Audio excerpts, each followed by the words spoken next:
Welcome to Inside British Royals. This is your exclusive look inside the world's most famous family. We are exploring the scandals, secrets, and power plays that define the modern monarchy. If you are new here, please do well to hit that subscribe button for more updates. The walls are finally closing in. For years, the story of Andrew Mountbatten-Windsor and his connection to the convicted sex offender Jeffrey Epstein has been a stain on the British monarchy. It's been a saga of denials, multi-million-dollar legal settlements, and public disgrace. But now, something has fundamentally changed. After the U.S. Justice Department unsealed millions of pages of documents from its Epstein investigation, this is no longer just a story for the media. It's now in the hands of the police, right here on British soil. What we're seeing is a coordinated effort by multiple UK police forces to sift through a mountain of evidence. While headlines might be screaming about a probe, the official language is more cautious, but that doesn't make it any less serious. Police are assessing information. Make no mistake, this isn't a dismissal. It's the first crucial step in a legal process that could trigger a full-blown criminal investigation. And for the very first time, this is being coordinated at a national level. The question is no longer if there will be consequences, but what they might be. For the first time, UK police have confirmed they are officially assessing a flood of new information related to Andrew Mountbatten-Windsor. The National Police Chiefs Council has even set up a national group to coordinate the effort and handle the sheer volume of material. Their statements are careful, but their actions are loud and clear. So, what does this assessment actually mean? And could this finally be the start of real accountability for crimes alleged to have happened on British soil? We're breaking down every detail. Let's get specific about what's happening, because the official language here is really important. At least 8 police forces across the UK are now assessing information that has come out of those recently unsealed Epstein files. This assessment phase is what happens before any formal investigation. It's about looking at everything available to see if there's enough reason to suspect a crime was committed and if a full investigation is warranted. The National Police Chiefs Council, or NPCC, has stepped in to create a national coordination group. This is a big deal. It shows this isn't just a few scattered local inquiries, but a serious, unified effort to get a handle on the complex and international nature of the allegations. The NPCC said that law enforcement partners are taking this extremely seriously and will assess everything thoroughly. They also admitted it may take some time because of the amount of material and the tricky international jurisdictions involved. So, which police forces are involved, and what are they looking at? First, Essex Police. They're assessing information about private flights to and from Stansted Airport. This connects directly to the infamous Lolita Express, Epstein's private jet, which reportedly landed in the UK dozens of times. The core question here is whether women and girls were trafficked into the country on these flights. Then there's Surrey Police. They confirmed that the unsealed documents contain allegations of non-recent human trafficking and sexual assault in the quiet, wealthy village of Virginia Water, with the claims dating between 1994 and 1996. While the force hasn't named any alleged perpetrators or victims, they've publicly encouraged anyone with information to come forward and have said they'll work with international law enforcement to get more information. And crucially, Thames Valley Police. This force covers the Windsor area, including Royal Lodge, Andrew's former home. They are leading the assessment of allegations of misconduct in public office, a serious offense with real legal teeth. Assistant Chief Constable Oliver Wright confirmed they have already held discussions with specialist prosecutors from the Crown Prosecution Service, CPS, as part of this process. This coordinated police action is a dramatic escalation. This is no longer about a civil case in a foreign court or a disastrous TV interview. This is about multiple British police forces working together to build a picture of what may have happened right here in the UK. The police assessment seems to be moving forward on 2 major fronts, and both carry devastating implications. The first is the horrific allegation of sex trafficking on British soil. The second, which has gained serious traction, is a potential charge of misconduct in public office, connected to Andrew's time as the UK's Special Representative for International Trade and Investment. Let's start with the misconduct allegations. Between 2001 and 2011, Andrew held a prestigious, taxpayer-funded role as a trade envoy. Official guidance is clear that envoys have a strict duty of confidentiality. However, emails found within the millions of pages of documents released by the U.S. Justice Department appear to show a shocking lack of judgment. According to reports on these emails, there is correspondence that suggests Andrew may have shared information from his official work with Jeffrey Epstein. This includes sending Epstein reports about his trade visits to places like Singapore, Hong Kong, and Vietnam in 2010, long after Epstein was a convicted sex offender. This wasn't just a casual chat. This was the alleged sharing of information related to his public role with a criminal. Thames Valley Police confirmed they are assessing these specific allegations after receiving a formal report from the anti-monarchy group Republic, which cited potential breaches of the Official Secrets Act and misconduct in public office. The implications are staggering. This wasn't just a compromised friendship. It was the alleged misuse of a public office. The second front is even darker: direct allegations of sex trafficking involving Andrew in the UK. The document release has given these claims new life. We now have Surrey police actively assessing trafficking and sexual assault allegations in Virginia water from the mid-90s. We have Essex police looking into flights at Stansted.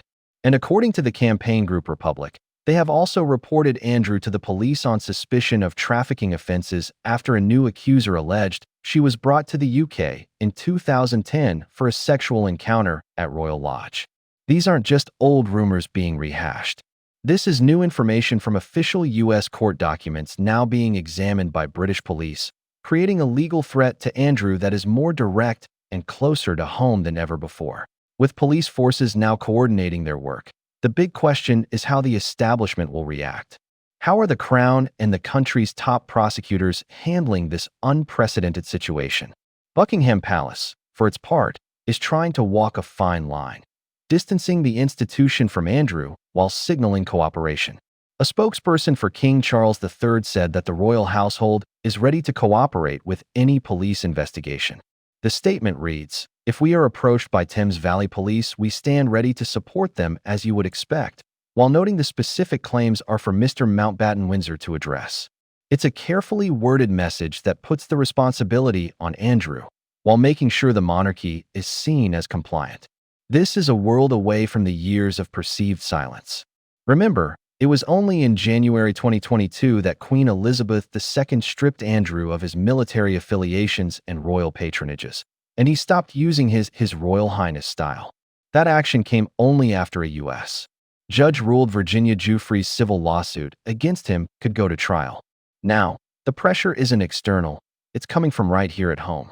Maybe the most important statement of all has come from the Director of Public Prosecutions for England and Wales, Stephen Parkinson. When asked about complex cases, he confirmed the close working relationship between the CPS and the police. He also said he was confident the CPS could advise police on the complex offense of misconduct in public office. While he didn't comment on the Andrew case directly, Parkinson made a powerful statement of principle, saying his job is to enforce the law without fear or favor, and that this is unaffected by the status of the individual concerned. In a country where the establishment and the royal family are so deeply connected, that is a vital signal from the head of the Crown Prosecution Service. It's a declaration that, in theory, no one is above the law. Meanwhile, the Prince and Princess of Wales have been deeply concerned by the revelations, and their office stated their thoughts are with the victims. The entire royal family seems to be in damage control mode, trying to protect the future of the monarchy from the fallout of Andrew's past. But with police now talking to prosecutors, that damage might not be containable with palace statements alone. So, where do things go from here? This police assessment isn't going to be quick. As Assistant Chief Constable Oliver Wright said, allegations like these involve particular complexities, so the assessment must be conducted carefully and thoroughly. He made it clear that Thames Valley Police couldn't give a timeline on when they'd decide whether to open a formal criminal investigation. But he did promise the public that progress is being made as quickly as possible. The fact that multiple police forces are involved, led by a national body, and are already in talks with the Crown Prosecution Service, suggests this is being taken very seriously. The next major step will be the end of this assessment phase. If police decide there's enough evidence to suspect a crime was committed, they will launch a full criminal investigation. That would mean gathering more evidence, taking formal witness statements, and possibly interviewing suspects under caution. With the international angle, it would almost certainly require formal cooperation with law enforcement in the US and elsewhere. For the misconduct allegations, the case will likely center on the emails and documents themselves.